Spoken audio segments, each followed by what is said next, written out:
Welcome to This Explainer. Today, we're diving into something totally fascinating. We're going to explore one of the most incredible examples of how abstract, high-level philosophical ideas can trigger massive, boots-on-the-ground social transformations. We're looking at 19th century Korea and the explosive birth of Donghak thought. Honestly, it's just this wild story of how changing the way people view the universe literally changed the way they viewed themselves and ultimately each other.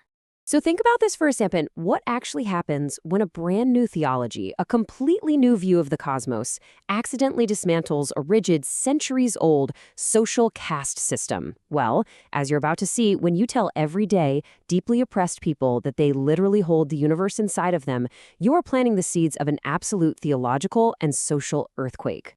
Okay, let's dive into this idea to revolution roadmap. We're going to hit 1, the 19th century crisis, 2, redefining heaven and humanity, 3, the power of liminality, 4, abolishing religious hierarchy, and 5, the birth of indigenous modernity. All right. Section 1, the 19th century crisis. To really get the cure, we first have to understand the disease. Korea in the 1800s was a society under immense, crushing pressure from all sides. Internally, you had this highly stratified, incredibly rigid Neo-Confucian ruling system. The elite class, the nobles, held all the cards, while the common people faced deep, deep suffering and brutal exploitation from corrupt officials. Then, externally, the threat of invasion by Western powers was literally knocking at the door. Society was desperate. They didn't just need a minor policy shift, they desperately needed a radically new, homegrown ideology just to survive. Moving right along to Section 2, redefining heaven and humanity. Now, if you want to change a society that is that stuck in its ways, you can't just tweak the laws. The founders of Donghak realized they had to completely flip the cosmos itself. This introduces us to a core concept called Yongse Bulmang, or the eternal, unforgetting view of humanity. In a society that treated commoners as totally expendable, this philosophy came along and argued that human beings are immortal and that they play an active, vital role in the creation of the universe. This wasn't just a nice compliment to the peasant class. This heavy concept essentially gave ordinary humans a massive divine upgrade. And this divine upgrade is captured perfectly in the concept of Sikchanju, which translates to serving the Lord of Heaven. But wait, Sikchanju isn't about worshiping some distant external deity far away in the sky. No, it's about recognizing that the divine exists right there within you. By cultivating this inner spirit, everyday humans secure a divine position for themselves. It connects the human heart directly to the heavens above, making every single person, essentially, sacred ground. Now, what's really interesting about this restructuring is how it maps out a total theological earthquake. Under the old system, you had this strict top-down hierarchy. Heaven was at the very top, earth was below it, and humanity was stuck at the bottom, which, conveniently mirrored the social caste system of nobles at the top and peasants at the bottom. But the Donghak model completely shatters this. By placing divinity inside the individual, humanity is suddenly elevated to be on the exact same level as heaven and earth. Which brings us to Section 3, the power of liminality. Okay, liminality. It sounds like a dry academic term, right? Actually, scratch that. In this context, it is a wildly thrilling, destabilizing zone of change. It's that boundary-breaking, in-between state. By putting heaven directly inside the human heart, Donghak completely blurred the traditional lines between the sacred and the profane, the divine and the worldly. And when you blur those lines, you create a massive crack in the traditional social structure, allowing for a total reorganization of the secular order. And this brilliantly illustrates the contrast between Seohak, or Western learning, and Donghak, meaning Eastern learning.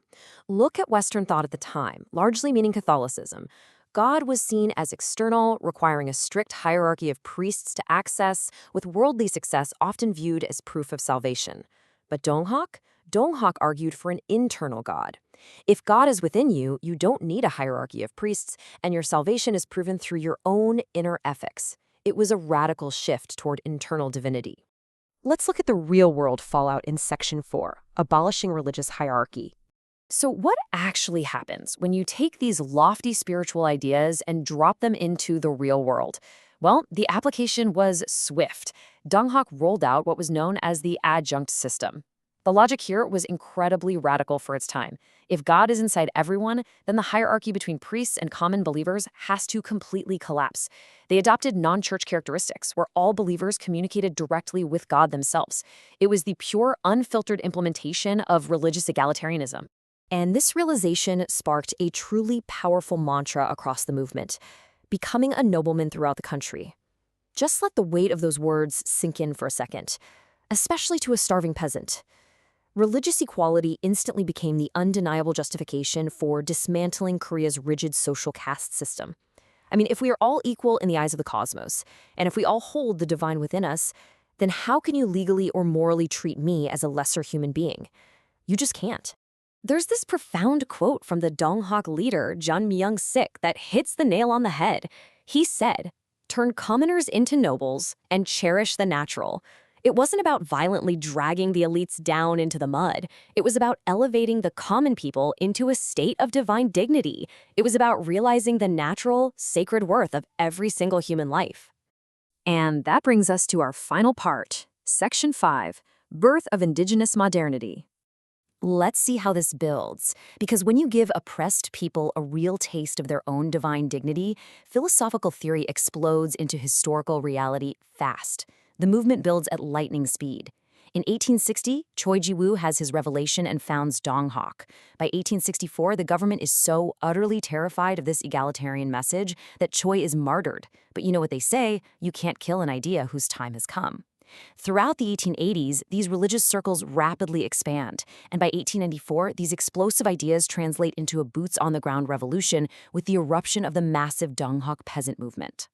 So ultimately, yes, the 1894 peasant rebellion was militarily defeated, largely due to foreign intervention. But here's the thing, it was absolutely not a failure. This moment marks the successful birth of autogenous or indigenous Korean modernity. Korea didn't just passively receive concepts like modernity and equality from the West. Through Donghak, they generated their very own modern values of human dignity, equality, and social justice, completely rooted in their own Eastern spiritual traditions.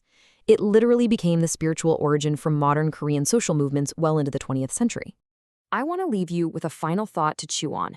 We've just seen how a theology of inner divinity brought a rigid empire to its knees back in the 19th century. But what about today? How might this exact same theology, the idea that every single person, regardless of status, holds the sacred within them, still challenge the social, economic, and political hierarchies of our modern world right now? It's a profound philosophical foundation for equality, and definitely a question well worth asking today.